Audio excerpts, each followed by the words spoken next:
tell you, that was good. It was good. Okay. Man, see how quick everybody got quiet? That's power right there. Power. Welcome, everyone. Tonight is the last one in the series. Let's everybody say "ah" again. Ah. All right. Tonight is number 6, and I've got some good stuff, man. I'm telling you, just like in the other weeks, guys just spoken to me and given me stuff, and it's real funny. I'm going to talk to Bjorn about this at some point in time, but because I've never done anything like this. But the first of the week, Bjorn, does this happen to you? I start out with a lot of stuff, and I just shrink it. It just keeps shrinking, as I go through and looking at it, taking some stuff out here and there. But it's like God just kind of refines everything that He's given me. And some of the stuff I take out, I think, are just lessons for me.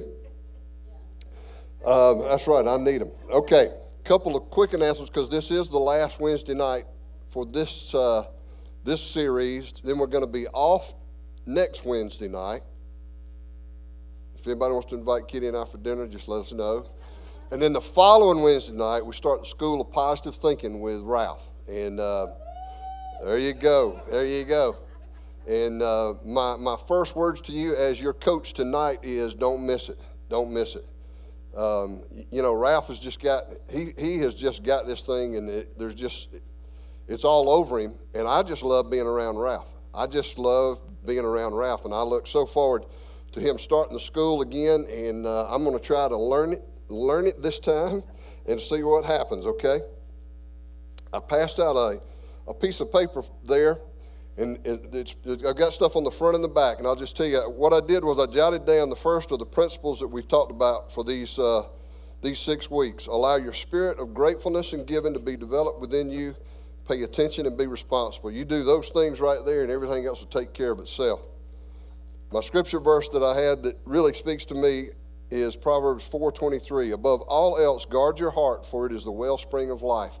And when it's talking about your heart, like we talked about, it's your mind, is what they're saying in Proverbs. That is for you to guard your mind, guard your thoughts. That's where your heart is. That's what that is. Then the rest of that, remember too, just some things that we've talked about all week, just some one-liners, if you will. And on the back, Kitty and I went through some of our books, and we wrote I don't know that that's our 10 favorite books right there, but those are the 10 latest ones, and some of them are our favorite ones. I really got tickled looking at the list. If you'll look at number 6, Act Like Success, Think Like Success by Steve Harvey. See, Steve Harvey doesn't fit with the rest of these authors. You look at them, but I'm telling you, it is a great book, right, Kitty? I bought it when we were in Florida. We were at Sam's, and it was there, and I needed something to read. I picked it up, and I'm telling you, it's just packed full of stuff. He's very funny all the time anyway, but he's got some great stuff in that book about where he's been and how he got to where he is. So anyway, let's get into it tonight. Let's pray. Lord, thank you for tonight, for the opportunity that we had to come here and hear you, Lord, and I pray during this time that you'll just speak through me. I pray that the words that I say will be your words in Jesus' name. Amen. I'm going to hit all three of our subjects tonight. I'm going to try to hit them, some of them fast and furious, but I'm going to hit them: money, relationships, and health. And I'm going to be real quick on money, because we really spent almost 2 weeks on money. But here's the thing I wanted to talk about money tonight. First of all, I got in trouble the first night because Ken actually told me, he said, you've done good the first 4 weeks. You got into this money thing, you started meddling a little bit. So I'm going to meddle just a little bit more, but it'll be short and sweet for you.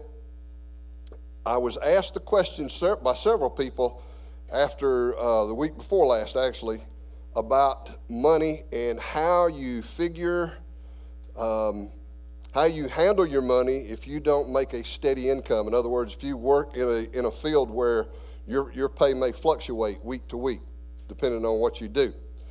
And they were asking me, how do you do that? Because what I had told them is, you have to sit down, you got to write down what's coming in, what's going out, try to make it balanced, keep a little for yourself, don't go overboard. But my answer to that is actually twofold. One is, you should be able to average what you make a month. based on where you are, whatever it is. Okay? You should be able to take what you've made so far this year and figure out what your average is for the month, or monthly, I'll say. But I realize that doesn't always work. So what you would do is you reverse it a little bit, because most people that make that kind of money are really more in control of how much they work or how little they work. So you reverse it and you figure out what you have to have. That's what you earn that week, okay? And you got to go do it. So if you're providing a service to somebody and you know that you've only got 6 jobs, but to meet your budget you got to get 8, then you got to hustle a little bit. But it can be done. You just got to go do it. See, the worst thing to do is just say, oh, well, I'm not going to get it this week, because you won't. That's how it works. If you say you won't, it won't. So that's the 2 ways to do it. You got to either average it out, or either you have to already have written down what you got to have each month, what are your requirements, and then you got to make sure you make it during that month. So you have to figure that out. The last little piece about money is one that we didn't talk about, and that is a budget. Nobody likes to hear the word budget, usually, all right? But I'm here to tell you that if you don't have a budget written down, you've got a budget, okay? Everybody has a budget. The difference is whether you manage it or not. That's the difference. That's part of the piece of writing it down. It's so easy for us to go through our lives day in and day out and just kind of let life happen, especially with our finances. We let things catch us off guard. For instance, I'll talk a little bit about this in relationship. I hope everybody knows what Saturday is, right? Because Saturday is Valentine's Day. And it's February 14th every year, okay? See, it's the same concept with the budget, that you can operate and act like you don't know it's coming, but it's coming. So you have a budget and it's just way too loose. So you need a budget. You need to be able to write down. And don't be afraid of a budget, because what I tell people, a budget is a guide. That's what it is. Right, Joe? Where are you, Joe? Keith? It's a guide is what it is. It's just a guide. But it's a guide to keep you on track is what happens. And you realize, like I shared some stuff about Kitty and I when we do stuff. I mean, we know that if something's coming up and we have to spend a little more money over here than what we were budgeted to spend, then that means we can't spend quite as much over here. They have to balance out. So that's all that is. So that's the quick lesson on money, okay, for you tonight, so you can settle down about that. The rest of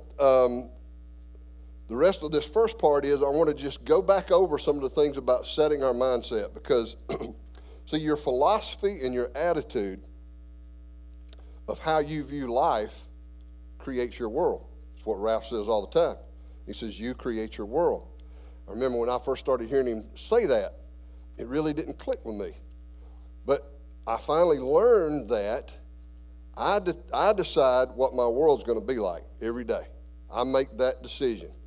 There's a lot of things that happen, but I still have to know that I'm in charge for how I react to those things. For instance, sometimes some of our attitudes, everybody knows that today was a beautiful day, right? In the 60s, gorgeous. I even went on my computer and looked at the schooner cam down at Panama City just to look at the beach. And there was 2 people actually sitting on the beach out there, and I was thinking, man, you know. But it was a beautiful day. But if you've paid any attention to the weather, it's going to change, isn't it? And I ran into this lady this afternoon. It was about 2:30. I had to go down in the other building. I was coming back, and I spoke to her. I said, hey, how you doing? Fine. She said, I know. She said, I know it's pretty out there today, but it's just going to be awful. It's going to be awful. This is terrible, you know. And I threw her off guard, because I said, no, it's not. It's going to be great. And she said, did they change the forecast? And I said, they did in mine, because whatever it is, I'm going to enjoy it. I'm just going to enjoy it. So it really all comes down to how you view things, whatever your philosophy is. See, the secret to this, to changing your mindset, to change everything the way you look at things, is this. You got to know it. The second part is you got to believe it. See, if you take one or the other out, it's not complete. I can know a lot of stuff, But if I don't really believe it, that's an element that's missing that really takes away from the know.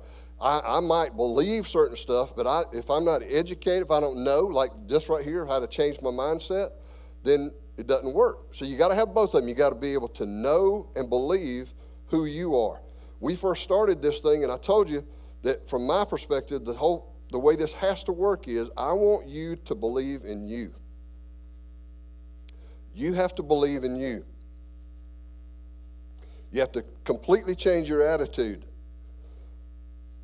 There was a time, and it still is, in the South, I think we twisted the word humble around a little bit too much. Because a lot of us grew up where we grew up thinking that to be humble would mean that we would make ourselves less than. And by doing that, see, what we did was we reduced ourselves. But we were humble, right? You see, we misinterpret sometimes God's word when he tells us that we're to be humble, because it doesn't mean that we should look at other people and lower ourselves below them. It basically means that we should respect them, that we should love them, that we should have compassion for them, that we should not take ourselves and try to raise ourselves up. One of the things that Ralph teaches that I have, the way to work this thing is this. I'm no better than anybody else, and I'm no less than anybody else. We're all the same. See, I can look around the room. We're all from different places. We all come from different backgrounds. There's differences in all of us, but we're all, guess what? God's children, period. And that's how you have to look at it. Now, the first part I wanted to talk to you tonight is about how powerful your mind is. When I've started my coaching with my clients that I have, I like to call them team members, but I say clients sometimes, but I told Ralph, I said, I just like team members. I'm coaching. So when I'm coaching my team members, there's a piece that we want to go to first, and I try to explain to them just how powerful their mind is. And I want you to just think about this for a second. Your mind has recorded everything that you've ever tasted, touched, saw, smelled, all of those things. It's all there. It's all in there. And we have a hard time bringing it back up from time to time, don't we? Just when we want to. But see, your mind is so powerful, it has recorded everything. Everything. It's in there. You know yourself that sometimes you may have an odor that you might smell that will remind you maybe of a vacation. I mean, does everybody here, you ever smell Coppertone? Where does that take you? Your mind brings it back. And that's the way our mind, it has recorded everything that you've ever smelled, tasted, touched, saw, all those things. It's powerful. It's powerful. I want to tell you a story tonight. And I want you to listen to it a little bit from the side, from that right there, of just how powerful our minds and our brain can be. On January 15th, 2009, U.S. Airways Flight 1549, an A320 airplane took off from LaGuardia at 3:25 in the afternoon. It was a cold day, as you might expect in January. The plane had 150 passengers on board and 5 crew members. They took off on time. Everything's great. They had been in the flight for 3 minutes, and a flock of geese crossed the path of the airplane. Most of you probably know the story, but just listen to me. I like telling stories. Flock of geese went in front of the airplane, and the geese were ingested into the engines, and the captain, and you know him as Captain Sully.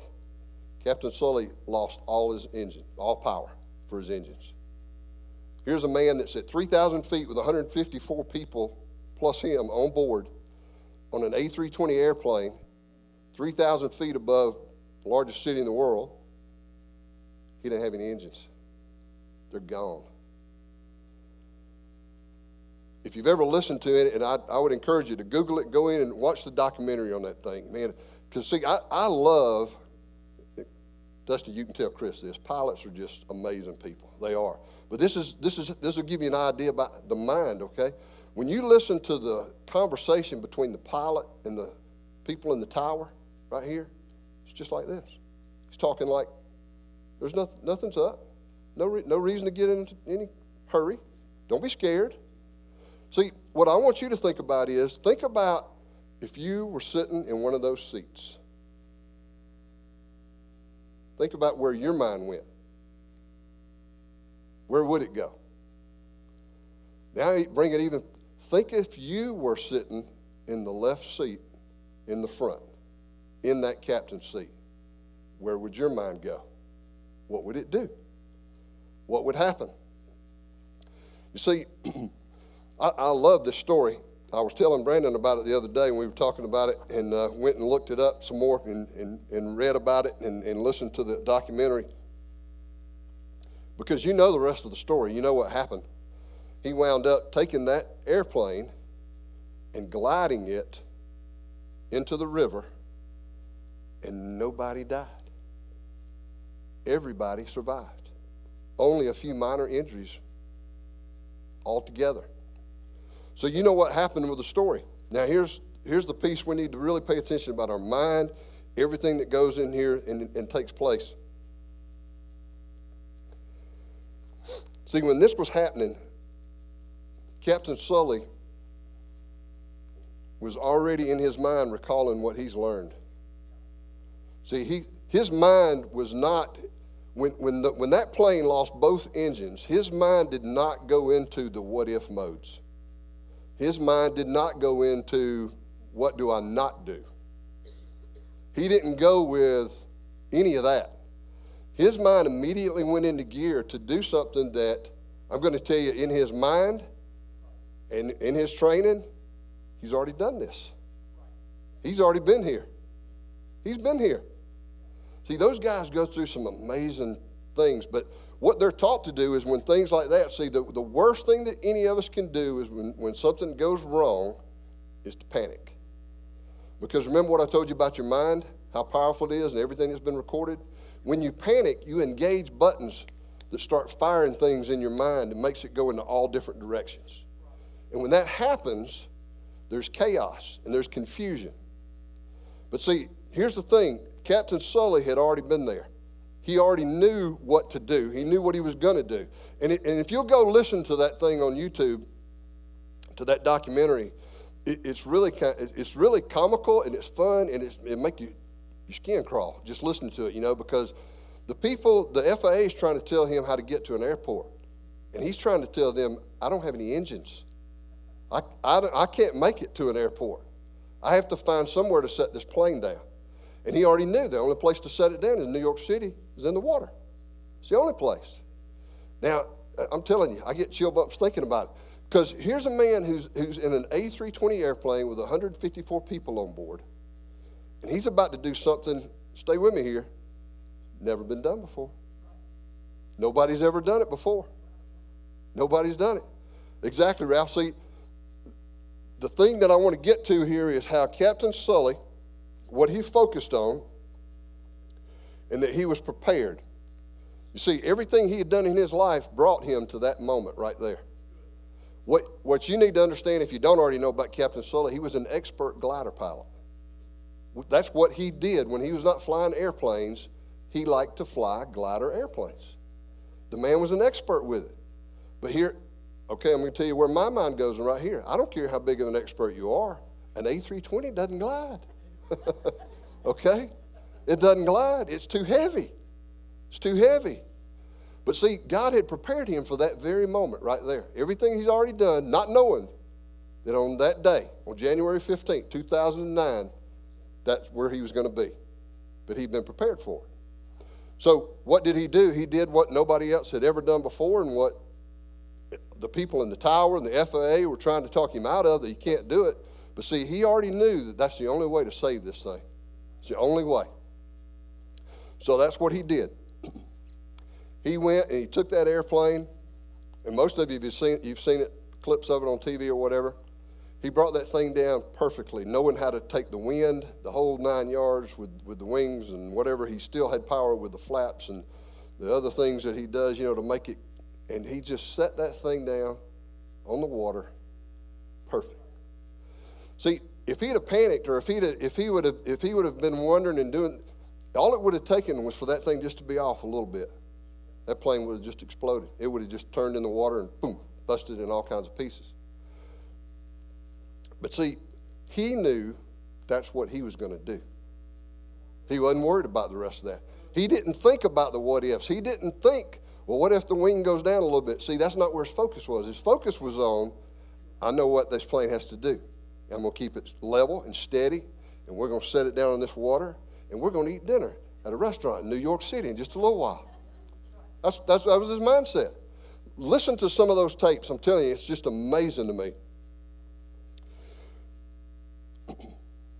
See, that was a great moment in aviation history. It was a great moment for the United States. Wasn't it? I mean, everybody was, holy cow, this guy is a hero. He is a hero. It was a great moment. What I want to tell you tonight, positive thinking in your minds, is we're all destined for great moments in our lives, okay? Now, you may not be on ABC News showing your great moment, okay? But see, your great moment may be when you buy somebody a meal. Your great moment may be when you buy somebody gas.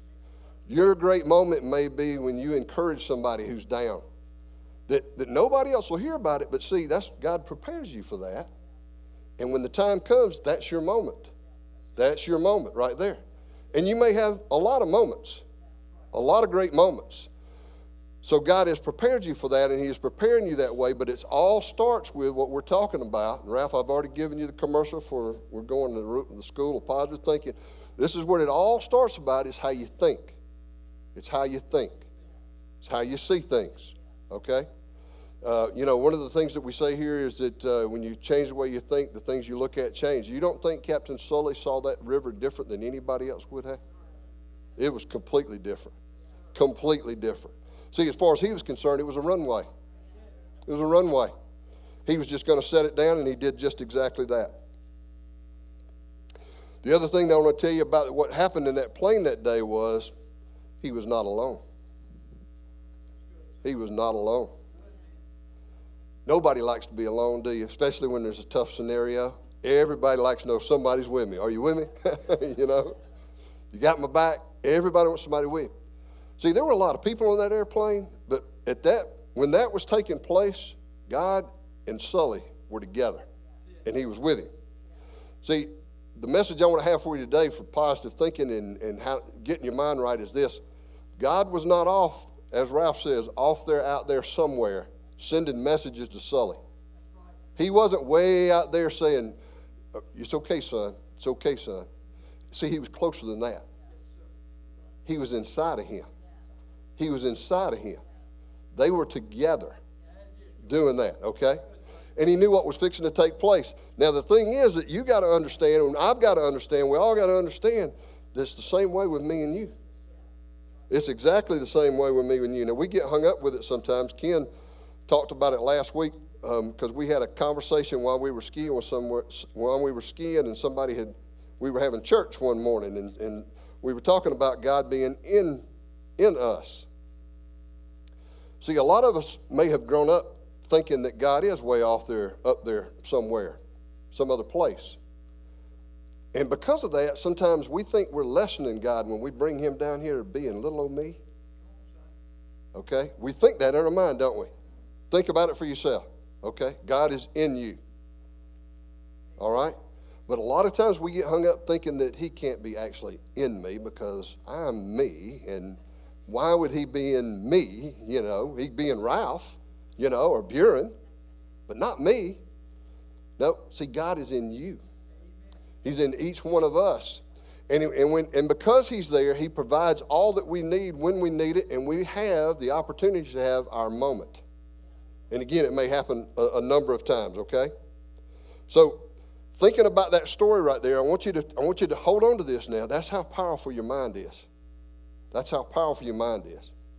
See, what you got to understand is, I will guarantee you that Captain Sully, there were fires, little moments in his mind that might have put a piece of doubt in there, but he took it away every time. He did not let anything get in his way. whatever tried to penetrate him by thinking, can you do this? Yes, I can. Okay? Is this going to work? Yes, it is. It will, and it does.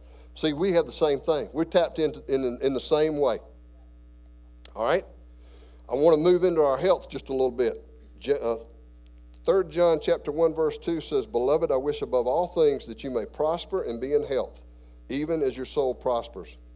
Now, we've discussed health a little bit over the previous 5 weeks, how that your health is affected by your relationships and your finances. Everybody knows that. You see, if a husband and wife are having trouble, one of two things will happen as far as their health goes. They're either not going to eat because they're depressed, or they're going to eat too much. One of the two. When you have problems, love problems, it affects your body. And I've gone through stuff before, back where things happened, my appetite was gone. Didn't eat. So relationships can affect your health. If you are lacking money and you got people knocking on your door, it'll affect your health. Same thing applies. They all intermingle. But tonight I want to try to focus a little bit more on the health aspect. See, there are two parts of this the way I see it. What we take in and how we burn it off. Just like I told you when we started the finances, I said it's really simple. Keep it as simple as possible. In finances, it's addition and subtraction. That's all. There's nothing else. You got that. You learn it very early in life. Same thing with your health. It's what you take in and what you burn off. It's extremely simple. We make it complicated a lot of times, but that's how simple it is. When we talk about health, one of the first words that's going to come up is, well, one of two words is going to be what? Diet and exercise. Two dirty words, right? Nobody likes either one of those words. You know why you don't like those words? Is because we put it in our mind and we're conditioned to believe we think about it because they're restrictive. That's why those two words seem to not be good to us, is because they're restrictive. Diet and exercise means I either got to do something or I don't get to do what I want to do. It's restricted. Makes us think that way. But it's absolutely necessary to do both. See, it depends on how you look at it. Because just what I said, there are companies that make millions of dollars selling diet products. There's companies that make millions of dollars make exercise products. And a lot of those companies are not really interested in your health or your diet. They're interested in your money. And I'm not saying they're not all bad, but you know what I'm saying? That's what they're in business for. If you think different, I'm sorry. Because that's what they're in business for, is to make money. All right? The health is a side note. I hope it works for you, but I really want to sell you this, if you'll use it, okay? That's how it works. But it really depends on how you look at it. Because, see, we look at those two words as being restrictive, and what I want us to get today is that it's the opposite of restrictive. Those two words create freedom. Those two words create freedom. Remember earlier, a couple of weeks ago, I was telling you how there's so much of this stuff that you look at it, and see, exercise, some people could look at that as a negative. It's a positive. You look at a diet and your mind may go, that's a negative, but it's a positive. It's not what it appears, okay? So those two things have to be dealt with. You've all seen people that you've run into somebody that you haven't seen in a while and they're in great shape and you want to know what they did and they tell you. And you usually walk away, I do it too, walk away and you're like, that won't work for me, you know. You see that they got results by doing one certain thing, but we tend to look at it like, see, what we're all waiting for is for Dr. Hitson to write us a prescription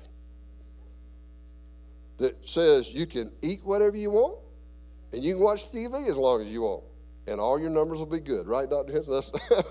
That's what all of us want, but it's not going to happen. Not going to happen. Okay. That's for the doctors only.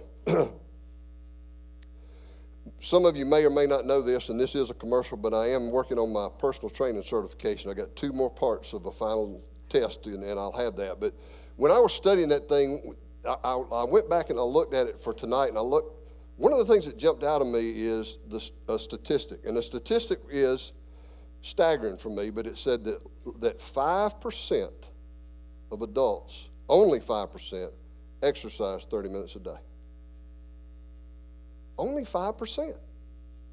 Now, 30 minutes is not long, is it? Except when you put the word exercise in front of it. Then it kind of stretches out a little bit. Now, 30 minutes is 30 minutes. It's a TV show, right?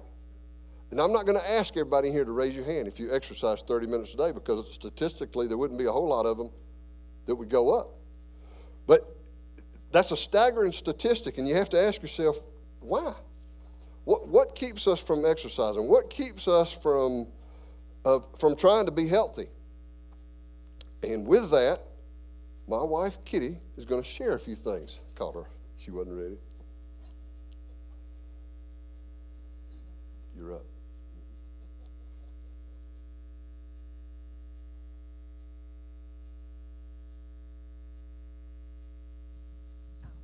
Sorry. Actually, what you asked me to share was what continues to motivate me to exercise. And I really thought he would want me to talk about the kinds of exercises or things that I do as far as writing down what I eat, so on and so forth. And so he kind of threw me for a loop when he said, what continues to motivate you to exercise? I have exercised all my life. My parents, I know I've used them as an example before, but I'm going to use them as an example again tonight. They set a wonderful example for me growing up because they found the kinds of exercises that they enjoyed, and they did them all the time.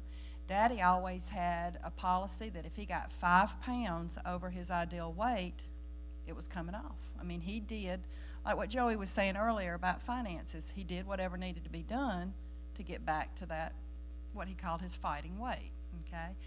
And I think that, of course, was my first example of how important exercise is in your life because it was just a part of their daily life. And so that's what I grew up seeing. I grew up seeing us eat healthy food and not eat fried food, things like that. And so I did have a wonderful example. And you may say, well, I didn't have that example. Well, that doesn't mean that you can't start that for your family and start a new legacy. So that was my very first example, was just that my parents set that good example in front of me. And the rest of it is really what Joey's been saying and Bjorn and Ralph, and that is that, you know, when we respect and honor and love ourselves, then we're able to give to other people. And I shared a couple of weeks ago that for me, that is the ultimate goal in my life, is to be able to just give as much of myself away as possible. And I feel like that I can do that if I'm strong and healthy and fit. And I just feel like that makes me be able to give to other people. It is a discipline. It's like Joey said, 30 minutes doesn't sound long. I love that. Until you say exercise, you know, but I plan it also. I plan it when I look at my day or my week. I plan exercise just like you set a date to meet a friend for lunch, or you know you're going to work so many hours a day and you've got this event at night. We usually look at our next week on the weekend before that, and we kind of plan our weeks out. Now, do things come up? Sure they do. But then if they do, I might exercise a little bit more the next day if I have to miss a day. And I am one of those that exercises 30 minutes every day. But my ultimate reason, and like I said, in being continued to be motivated to exercise is for my grandkids. Because I can run and play with my grandkids. I can climb the monkey bars. I can go down the slide. The other day, Braxton was riding his bike, and most of you have not seen him do this, but he rides his bike like unbelievably fast, and he wanted me to run beside him. And so I was literally sprinting, you know, just running as fast as I could, and he was turning around going, "Go, Nan, go, go, Nan, go." But I mean, I want to be there for them, and I want to be able to do fun things for them. And so I believe that part of my continuing to be, disciplined to exercise and plan that into my schedule is for my grandkids and for anybody that I can help in any area. So. Yeah. Thank you, Kitty. So, what is exercise? Define it. See, when we think, and I'm just going to speak to everybody here, if you're not doing it, you need to. And so when I say you need to exercise, where does your mind go when I say that? It most likely goes into something that's really hard. Because, see, that reinforces the reason why I'm probably not going to do it anyway. See, we jump out and we think, well, I got to join a gym, and I got to be able to run like Barbara does, some of the rest of them, and you don't.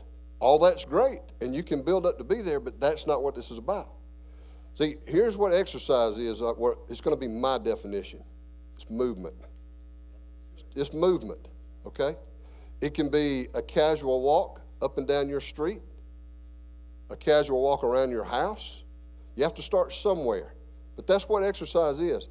And so what you need to do, if you're not part of that 5%, is start scheduling some time to move, to do something, to gardening, working in your yard, on a regular basis. But you can come up with all sorts of different things. So exercise can be, you can define it a lot of different ways. See, what happens is we get to a point to where we have this critical place in our mind when we say we're going to exercise.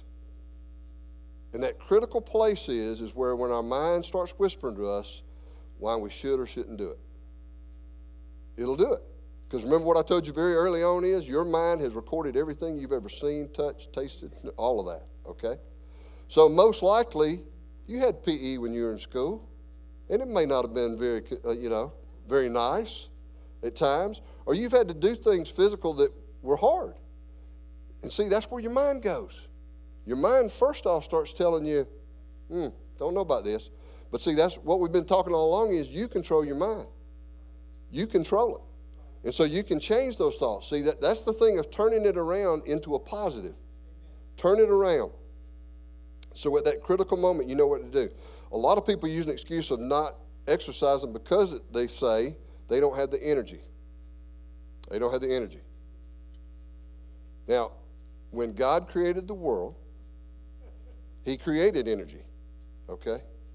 I'm going to tell you a secret you may or may not know. See, energy produces more energy, okay? Sitting does not produce energy, all right? So when you say you don't have the energy, it's because the energy is not being produced within you. Because here's the thing that it's hard to get past, because you say people who do exercise will tell you, I have more energy than I've had before. It actually works. But you have to get to the point to where that actually works.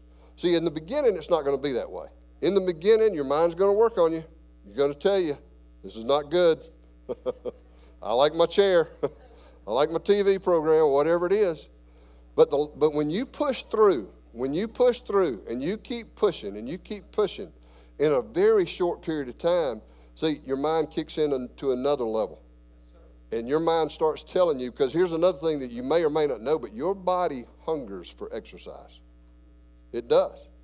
That's what it was made to do, okay, is to move. And when we don't move, that's what your body really yearns for. Some of you may not believe me, but I'm telling you, try it. Try it. And there's a lot of different things we can do for your health. Paying attention to what you eat, how much you drink, all of those things is that you watch it and you pay attention, and that's one of the principles that we use. So we could continue to focus on excuses that we make about not exercising, but what I wanted to do now is kind of move in a different realm with it. Instead of talking about excuses, let's talk about the benefits, okay? Because see, to get started, the first thing that has to happen is you have to make your mind up. And you may have an argument with your mind. I was telling somebody the other day, because I have exercised probably for 30 years or more, at least 30, 35 years. And there are times when I still have an argument with myself. Well, I don't want to today. You're going. But I don't want to. Well, you're going. It's on the schedule and you need to. And so I go do it. And there are some times when the other side wins.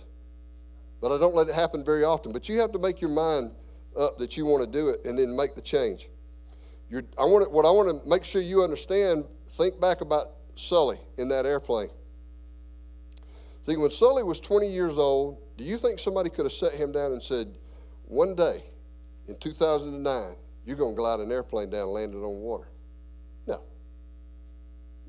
He would not have believed that, would he? There's no way that he would have believed anything like that. But what I want you to know is that your mind is more disciplined than you think it is. See, if you'd asked him that back then, he didn't realize how disciplined his mind was. He didn't know how disciplined he was actually going to be, what is available to him. And we all have it. We all have the ability to be disciplined. You just have to engage it, okay? All right. Let's talk about some of the things that it will do for you. It will earn you a better quality of life. And what does that mean? A better quality of life. Papa told me to watch a video. Some of you may have saw it. I can tell you where it is afterwards, but it's an example where a professor takes a jar and puts golf balls in it and asks the kids if the jar is full. Have y'all seen that? It's really kind of a really neat thing because it teaches them a little lesson about life. But the one thing in that video that got me and talked to me about that got me that I could apply it for this tonight was this part, quality of life. Because this is what it said. Your quality of life is your gift to you. Your quality of life is your gift to you. How much better can it be? And see, that goes back to everything we've been learning here. We're going to learn even more in the School of Positive Thinking, but it's the way we think and the way we look at things and what we put in our heads and how we think about it. See, I'm not sure what your quality of life is like right now. But here's what I do know. No matter what level you're on, it can be better if you want it to be. See, that's the thing. Everything is a choice, right, Ralph? Everything's a choice. And so you get to decide. But I like that. Your quality of life is your gift to you. If you take care of your health, good health will lift your spirits. It'll make you a different person. It will absolutely make you a different person. It'll enhance your relationships with everybody. You'll make better decisions about everything you do, including your finances. You'll start to believe in you, which is what I wanted to do as a coach, that you are capable of doing many things. See, that's what happens. When you engage yourself with any exercise, whether it's running, whether it's walking, no matter what it is, lifting weights, swimming, any of those things, the more you do it and you start to feel it and you start looking in that mirror, you start seeing yourself different. And I'm not necessarily just talking about the physical change that's going on. It does something inside of you. It does something inside of you that's even above the benefit of your physical health.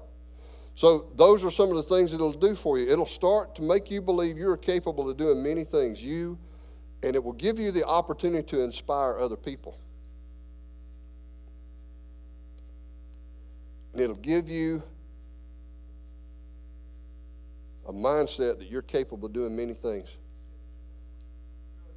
See, I do some things exercising that I didn't think I could do. And I do some things right now that I still wouldn't think I could do. But when I do them and when I walk out of there, I'm a step above off the ground. Okay? That's what it'll do for you. Those are some of the things. All right. Moving on to relationships, and I'm going to meddle just a little bit. We don't have a whole lot of time, but I'm going to meddle.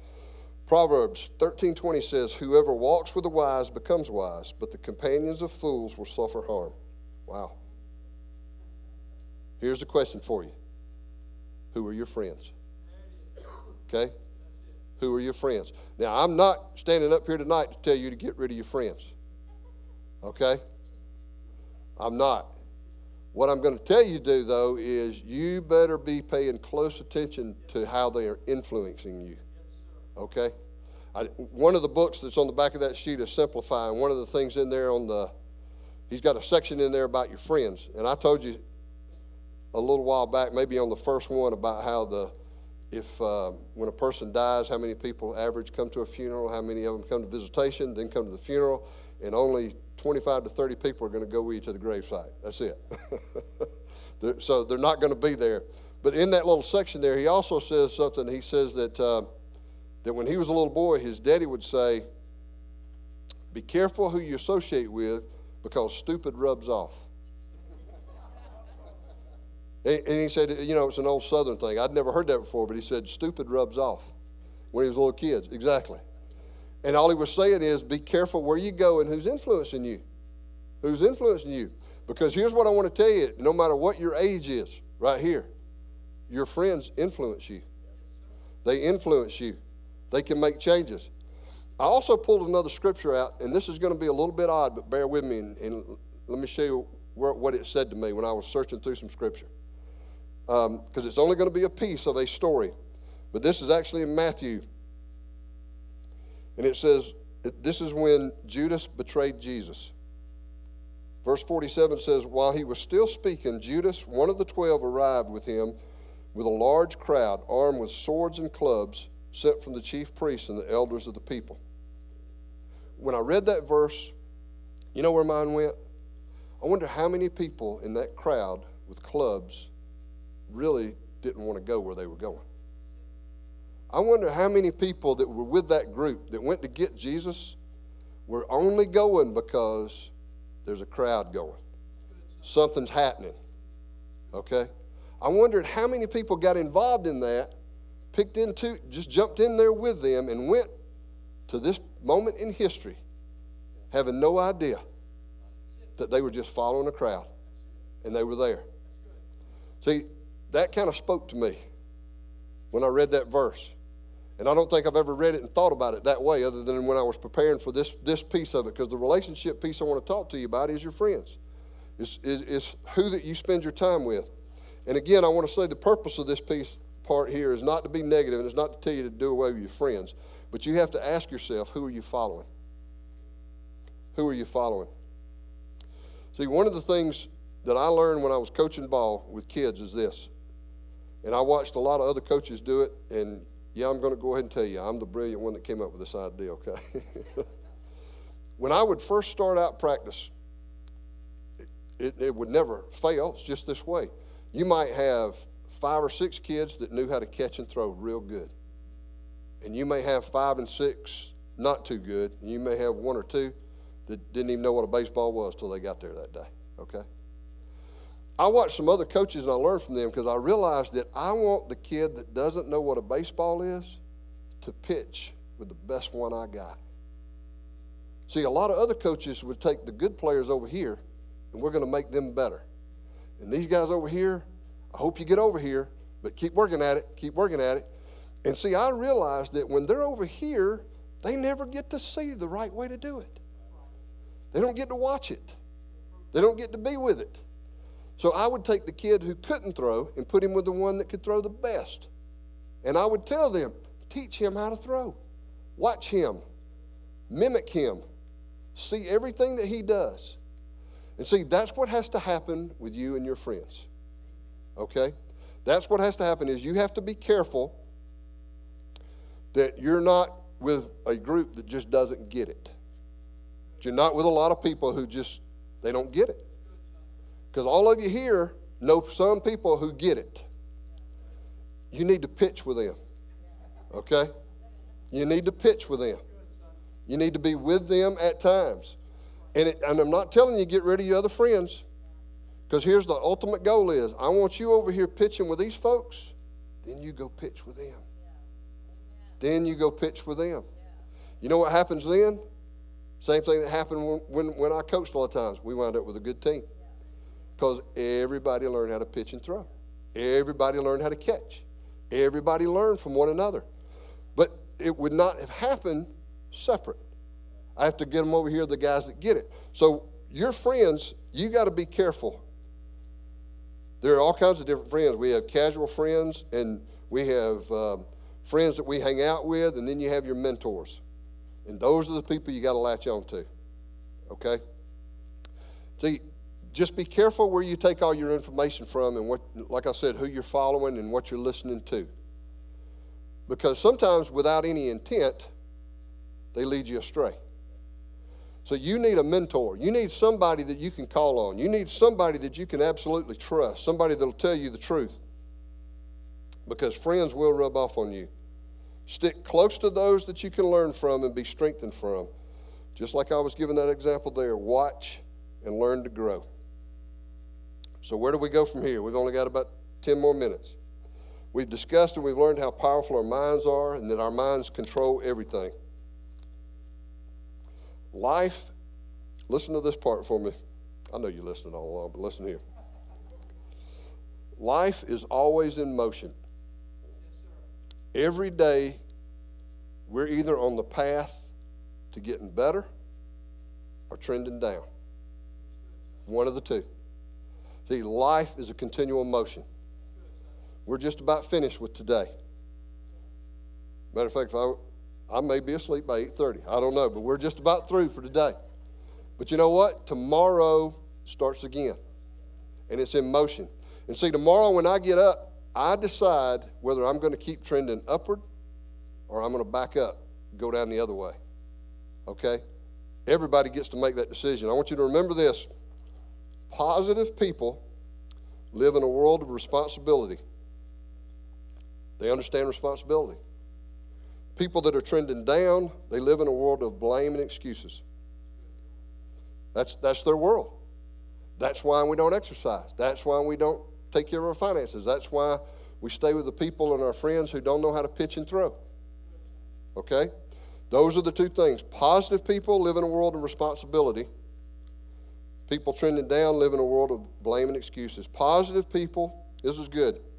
Positive people are pulled by the future. People who struggle are being pulled by the past. Every time. So you get to decide where are you going? Where are you going? Are you being pulled by what's out in front of you? Or are you worried about everything that's back here and you're just trying to drag all that along? Pull it with you. That's the question. No matter where you are at any moment, you can choose to step into the positive world. It's that simple. It is that simple. I've told you before, when Ralph and I first started talking, so many times, the light came on for me, like I told you when he gave me the sermon on Joshua and the Battle of Jericho. But so many times as we were having talks, man, the light just kept coming on. And it just kept saying, this is so simple. It's so simple. It's just as easy. It's a decision is all it is. Every day of your life, all day long, making the decision. It is. And you can get pulled into the other side, but it's a decision. It's a decision. See, the change has to start with you. What are you going to do to make it happen? It's the little things that add up.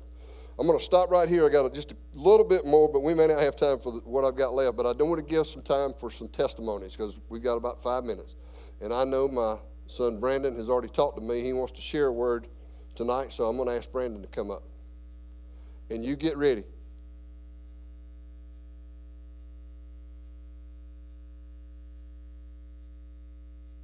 I had a lot to say sitting through this these few weeks with my dad. A lot of things just kept coming up and up because he talks about baseball all the time.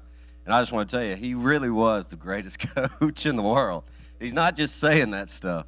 I had two heroes growing up. One was Chipper Jones. These are not in any order. And one was my dad. And I just wanted to share with you everything that I learned in baseball, I can use in life, and I never even thought about it, that he was talking about. And he's just brought it to life over the past couple weeks. Like he just said, how he put the guys who couldn't throw with the people who could. I always have had a heart to encourage, and I got it from my dad because I watched him do that kind of stuff. And you would be amazed, and I'm just going to speak because he wouldn't say it, but we had the best team every year. And it wasn't these leagues that, you handpick your team. We had guys down at the bottom of the barrel that came that couldn't throw, couldn't hit, couldn't do anything. And my dad would encourage them, and would use us other kids. I knew that we were all the same. He never treated me any different than he treated the guy who couldn't play. And that's the same way in life. I want to encourage people, and now I know why I have this instilled in me is because I've just been around it my whole life. Dad has been a positive person. You know, he's just came to life with meeting Ralph and all, but Dad has been doing it his whole life. I just wanted to share just a couple stories, and then I'll quit. But his ministry is called Mojo Ministries. I kind of came up with that because when we were when we were kids, when there was a moment in a game that we needed something to happen, not just any time, my dad would call you to third base, and he'd say, let me put a little mojo on your bat. And he'd get down on his knee, and he'd say, give me your bat. And he'd grab some dirt, just dirt. It was just dirt. And he'd rub it on your bat, on the barrel of your bat. And I promise you that 9 times out of 10, no matter who it was, when they got in the batter's box, they got a hit, scored a run. Maybe it was a winning run. He wouldn't do it all the time. Trust me, they all asked, you want to put a little mojo on my bat? He wouldn't do it just to do it. He only did it when he needed to put that positive energy in them to get up there and to give them, you know, the know that they're going to get up there and they're going to get a hit. I shared with Ralph, this isn't anything like Captain Sully's moment, but I had a moment when I was a when I was a child. I don't remember if I was in 11 and 12. I'll take that back. It was a moment to me. To me, it was. When I was wearing 11 and 12-year-old, we were in an all-star game, and man, we went up against this team that had a pitcher that he was probably 6'2", you know. And I remember we played them the first game, and honestly, everybody on my team, we were scared to death. And we played them, and I don't think anybody hardly got a hit, not one of us. Well, we kept going through the tournament, and we beat everybody else. When we get back to the championship game, well, guess who we're playing? Oh, we're playing that team from LaGrange with the 6'2" guy. I will never, ever, ever forget this, that my dad, I remember riding to the park that day. He encouraged me so much that I knew I was going to get a hit. I was leading off. He told me, son, I know you can do it. I remember this. And I'll never forget, I got in that batter's box, boom, base hit the center field. I don't know if we won the game. I wasn't the only one to get a hit. Did we win the game? We won the game. Okay. That doesn't matter because that was my moment right there. But what I'm here to say is just encouraging people, you know, whatever it is just something that is just incredibly awesome.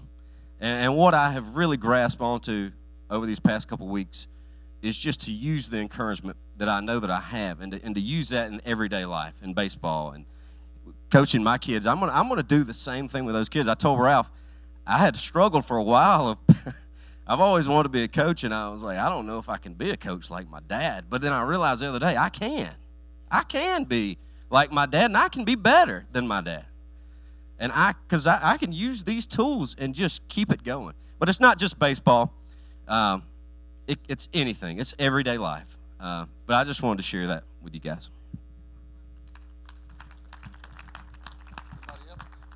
Anybody else?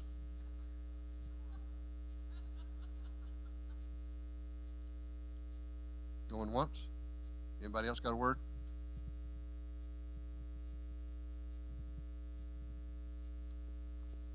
Okay. Thank you, Brandon, for that. Because those are special moments between a father and a son. You know, things that he told me, and I've shared with Ralph that like those moments right there, because I remember the day that Brandon's talking about too. I remember riding to the game that day. But see, I wanted us to win that game, but there was another motive in there more than anything else. I wanted him to know I believed in him. I wanted him to know, because I'm going to share with you quickly. I know it's 7:30, because there's another story where I made a mistake. I don't know if he remembers it. He probably does. But I remember one time when I tried to never get upset at a game. I tried to just stay even with kids. I would show excitement, but if things didn't go well, I did not want them to see me worried at all. And it turned out that we were in a tough spot, and Brandon was at the plate. And Coach Don Pierce was telling him what to do, but he only struck out like 3 times when he was in 9 and 10, but he struck out with the tying run at third base. And I was in the dugout. And the worst part is he struck out because he didn't swing. Got called out on the third strike. And Coach Don was telling him, don't get called out, Brandon. And when he got called out, Brandon started coming back to the dugout, and I looked him in the eye, and I yelled at him. And I yelled at him, and I said, did you not listen to Coach Pierce? And I remember him walking back to the dugout. And I'm going to tell you, it broke my heart. It broke my heart that I had done that. I tried to go the rest of the game, and it turned out we wound up winning the game, so all is well, okay? But on the way home, we were in my truck. And when we would go home, Brandon and I would talk about the game. And I talked from the time we left Patrick Park till we got downtown, and he never looked at me. When we got downtown, and I pulled the truck over, and I said, Brandon, what's wrong? And he turned and looked at me. He had a tear coming out of his eye. And I promised him right then, I said, that will never happen again. Ever. Do you remember that? Well, it was my moment, Brandon. Come on. See, the lesson I learned, though, that day, through, like we've shared with Ralph, is that my job is not to say anything negative when things go wrong. See, my job is, like Ralph says, when something goes wrong, it's merely a lesson, and you move on. I made a mistake that day, and I'll probably make another one, but it may happen. It might happen. But the key here is to be an encourager, to be an encourager all the time. See, the whole idea for this is when I was teaching those kids little things, what I knew had to happen, I had this in my head, is that when we got started practicing the first of the season, what I wanted to happen by the time we started playing games would be that I had 9 coaches on the field, not just players. I wanted them all to be coaches. I wanted them all to encourage one another. I wanted them to help one another, to be that kind of thing. See, the same thing applies for every time Buren preaches, Ralph preaches, and that's the purpose of this is I want all of you to be coaches. I want all of you to be coaches. I want you to be out there working towards encouraging people, getting them to where they need to be. I struggled a little bit just trying to figure out exactly how I wanted to end this 6 weeks, but here's how I want to end it. Every fairy tale starts with once upon a time, and it all ends with what? They lived happily ever after. From the tools that you receive here every Sunday when Buren preaches, the School of Positive Thinking, and right here, you have the tools to live happily ever after. And I want you to go do it, okay? Now, the other thing that I want to end this with, and I can't believe I didn't do it until tonight, because I do it every time I make a toast. Every time I make a post. We'll make a toast after a while, but a post.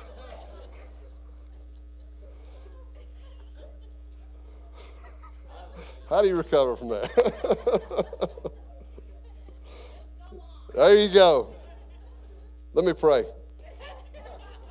Father, forgive me for what I just said.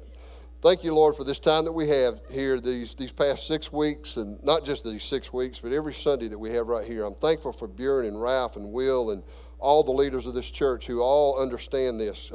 Pastor Keith, Joe, and just on and on, dear Lord. People who stand up for you, who live these principles of being positive, of encouraging and loving everybody.